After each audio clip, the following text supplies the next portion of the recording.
आखिर में समझिए असली बात, जो आज कलयुग का अमृतकाल है। कलयुग के अमृतकाल में अमृत की पैदाइशी होती कैसे? समुद्र मंथन जब होता है, दो कलश उभर के आते हैं, एक में अमृत, एक में जहर। इत्तेफाक से जहर का कलश अच्छे लोगों के हाथ पहुंच जाता है और अमृत का कलश बुरे लोगों के हाथ पहुंच जाता है। आज चुनाव के बीच में हम लोगों को एक तरह से आपातकालीन इस रैली में शामिल होना पड़ा, क्योंकि पहली बार हिंदुस्तान देख रहा है कि जो चुनाव हो रहा है वो कैसा चुनाव है, जो जितवाएगा देश की संविधान को, जनतंत्र को, और जो हरवाएगा तानाशाही की ताकतों को। यहीं पर 47 साल पहले इसी मैदान में एक ऐसी ऐतिहासिक सभा हुई थी जहां से नारा निकला था, आज़ादी या गुलामी। केंद्र की सत्ता में काबिज जो शासक दल है वो चुनाव नहीं लड़ रहा है, वो इस देश में लोकतंत्र के खिलाफ, संविधान के खिलाफ, इस देश के पूरे विपक्ष के खिलाफ जंग लड़ रहा है। और उस साल चुनाव में जयप्रकाश जी ने जो नारा दिया, उस साल के चुनाव में आज़ादी की जीत हुई, गुलामी का हार हुआ। आज यहाँ पर वही नारा लग रहा है।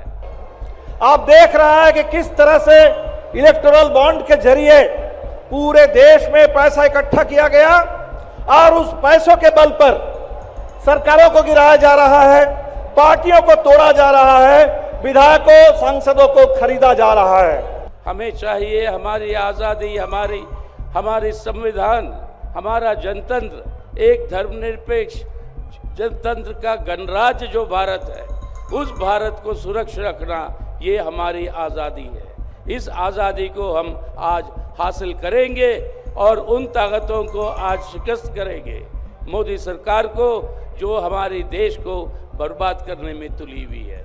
हमने देखा हमारे झारखंड में हेमंत सोरेन जी इस समय जेल में, बिहार में हमारी पार्टी के जुझारू नौजवान दलित विधायक कॉमरेड मनोज मंजिल और उनके साथ 22 और साथी फर्जी मुकदमों में फंसा करके उनको जेल में डाला गया, उनकी विधानसभा की सदस्यता छीन ली गई।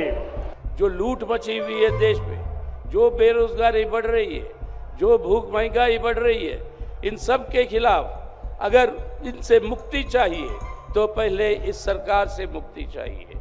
तो पूरे देश में ये चुनाव नहीं, लोकतंत्र के खिलाफ जंग का ऐलान किया गया और हम लोगों को इस जंग में लोकतंत्र को बचाने के लिए, इस देश के संविधान को बचाने के लिए अब निर्णायक लड़ाई लड़नी है, इस लड़ाई को जीतना है। सरकार से अगर मुक्ति चाहिए तो आज आने वाले चुनावों में इनको हराना ही जरूरी नहीं है, लेकिन उसी के साथ साथ इस सब ताकतें, धर्मनिरपेक्ष जनतांत्रिक पार्टियां जो इकट्ठा हुई है, उनको जिताकर एक वैकल्पिक सरकार का गठन करे, ताकि वैकल्पिक नीतियों का गठन होगा। साथियों, ज्यादा बोलने की जरूरत नहीं है।